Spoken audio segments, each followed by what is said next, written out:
Hello, I'm Anthony David Hobbs, and this is my review of Battlestar Galactica, more specifically Episode 6, The Lost Warrior. Now, when I first saw this episode, well, the first episode I ever saw when I was 7, all the way through, was Episode 5, and I really enjoyed it. Well, that's an understatement. No, I was so impressed of all the non-stop action, I thought this is the greatest television show ever. The next episode I saw was Episode 6, and I thought it was a terrible episode, an appalling story. Oh, okay, so from one extreme to the other, thinking something's really great and then thinking it's really awful. Then I saw this episode again, 10 years later, and still thought it was appalling. Then years after that, I saw the Lost Warrior episode again, and it wasn't that bad. No, I thought it was a good story this time and raised some interesting issues. Okay, so I warmed to it, I liked it a lot more, yeah.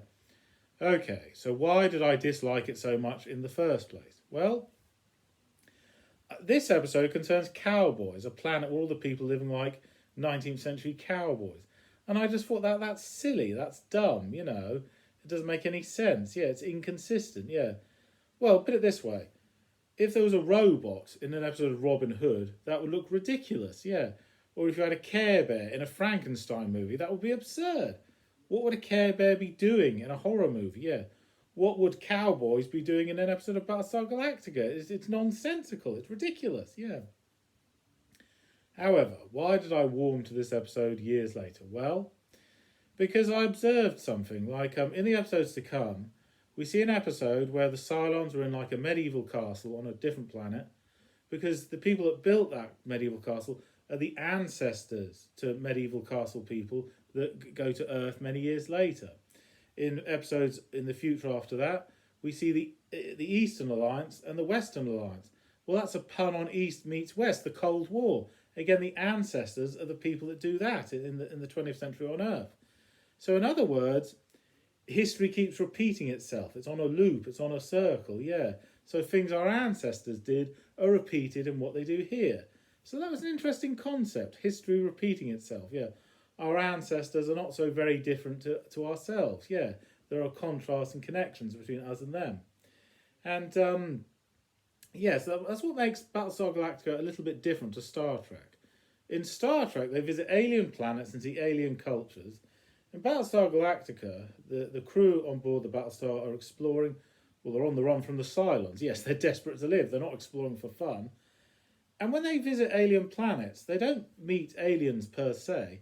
No, they are human, just humans, their cultures have evolved very differently to our culture. The people on this planet in this episode don't even know the 12 colonies exist. They've evolved very differently, totally cut off from the once civilized world, yeah. So that made it a bit different to other science fiction things, yeah. Okay, this episode, yes, clearly the ancestors to what we now call cowboys, yeah. Okay, the story. Captain Apollo, the main character in a Colonial Viper, he's gone on patrol as far away from the Galactica as he possibly can. And he's being chased by Cylon raiders, yeah, they're fighter ships, yeah.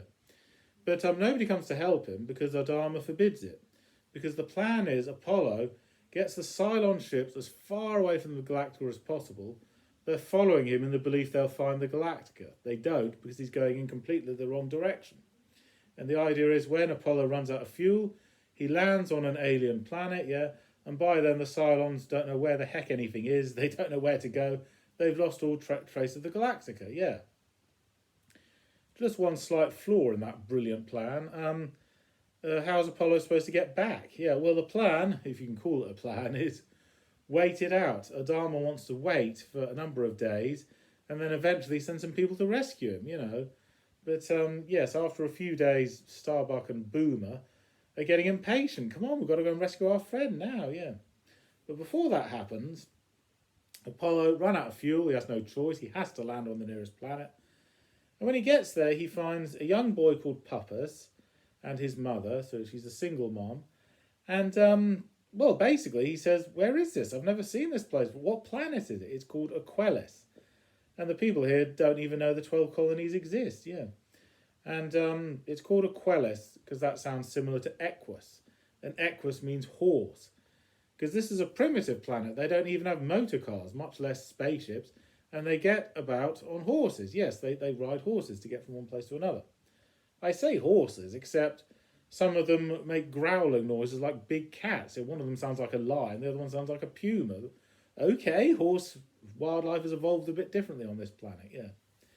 Anyway, when Apollo sees a Cylon, who's like kind of debt collector, come to visit the farm, and Apollo hides, yeah, and basically he collects debts from all the various farmers. They don't owe him any money, but he demands money anyway, yeah. And he says, well, if he demands money, he's robbing you. Why don't you just kill him? And the cowboys in the village have tried to kill him, but their guns are really primitive. And they can do little more than make little dents in the Cylon's armour, but not actually kill him. None of them have a really advanced laser. Apollo does. So Puppis and his mother said, well, why don't you kill him then? Kill Red Eye. They call him Red Eye because they don't know what a Cylon is. And Apollo says, wait, slow down. Where there's one Cylon, there's usually more. Yeah. If I kill him and he doesn't report to his base, a whole army of Cylons might come here and kill the lot of you. So wait, I'll scout it out, assess the situation, and find out what I can. So he goes to the saloon, yeah, and there's those swing doors that you go through, and they're playing cowboy music that sounds slightly futuristic, yeah. Anyway, he says to Red Eye, I've never seen anyone like you before. And the Cylon says, no, you are lying. I can tell when you're lying. Why are you so interested in me all of a sudden? And Apollo makes something up and says, well, because I want to work for you. And Red Eye says, you can't work for me. You have to work at my boss. I'm just the bodyguard, yeah. And there's a cowboy dressed all in white. And he gets all the money. He gets the profits. He sends the Cylon Red Eye to collect money, a big fraction of all what the farmers earn. Well, why do they put up with it then? Well, because no weapon can kill him. He can't be destroyed. Yeah, so they have no choice. In other words, the Cylon, it's like a protection racket. Yes, he's a debt collector, even though technically none of them owe them any money. It's theft, yeah. And how did this all start? Yeah, well, we go back to the Galactica. We see Boxy drinking with the pilots. They're drinking fruit juice, yeah, because he's not allowed to drink alcohol. Oh, yeah, and on the mugs that they drink out of, there's the symbol of the eagle. Because we have the symbol of the eagle on the pilot's helmet. So the eagle represents the power of the Galactica, yeah. And then anyway, then Apollo, he finds out from another woman that's working for the man dressed in the white cowboy suit. A bit like Boss Hogg, actually, only this was this the same year as Dukes of Hazzard or a little bit sooner? Anyway, it's a corrupt man dressed in white. And then the woman that works for him says to Apollo, another spaceship, different to yours, crashed. There were two others like Red Eye, two other Cylons, but they were completely destroyed beyond repair. Red Eye came out, and he had a big dent in his head, in his circuits in his brain. And when he met the white cowboy, he said, by your command. Yes, because he's programmed to obey the Imperious leader. He is compelled to obey. That's what the robots do, to give them a sense of purpose. So he's mistaken that the cowboy dressed in white as his leader. He's made a terrible mistake, obviously, but the white cowboy takes full advantage of this and thinks, oh, if he thinks I'm his master, he orders him to be a debt collector on pain of death, and he makes loads and loads of money. And yes, in real life, in cowboy times, that did happen. Debt collectors that didn't own land would go around and threaten to kill people if they didn't give them a big fraction of their money, yeah. Anyway, so in other words, afterwards, Apollo learns that the Cylons don't know this planet even exists. They don't know this Cylon is here. So therefore, if I kill him, yes, then the Cylon Empire will be none the wiser, yeah. So he challenges Red Eye to a fight. So yes, it's just like a Western. Yes, the fastest gun in the West, yeah. And, oh yeah, normally Cylons have a rifle, but in this one he has a small laser pistol, yeah. And Red Eye can move really fast when he draws. How can he move so fast? I thought Cylons were slow moving. Well, anyway, this one can move faster. But not as fast as Apollo. Apollo's just a smidgen faster, but it's fast enough to kill him, and then he falls down dead, yeah. Again, we don't see a laser beam come out the pistol. No, just flashing lights. You just have to imagine the laser beam, yeah. And, yeah, the Cylon is dead, so all the people are very happy because the bad guy doesn't have his bodyguard anymore, yeah. One issue that is never raised. The people of the Galactica are desperate to find a home where they're safe from the Cylons. Well, the planet Aquelis, the rest of the Cylon Empire don't even know this place exists. So why don't they live there, live happily there in peace? Well, there's two sides to that coin. They could live there safely if the Cylon Empire in general don't know this planet exists, but without the Galactica, that they wouldn't have modern weapons to defend themselves, and they'd be in a lot of trouble if the Cylons ever did find the planet. Yeah, so there is no right or wrong answer to that statement. It's a matter of opinion. Yeah. Well, Apollo decides he wants to get home. Yeah, and on his way back home through space, Apollo and Boomer are in their Vipers to greet him, and they lead him back to the Galactica. Yeah, so happy ending. Yeah, and Puppis looks up at the stars. He thinks, he hopes, great warriors will return to this planet.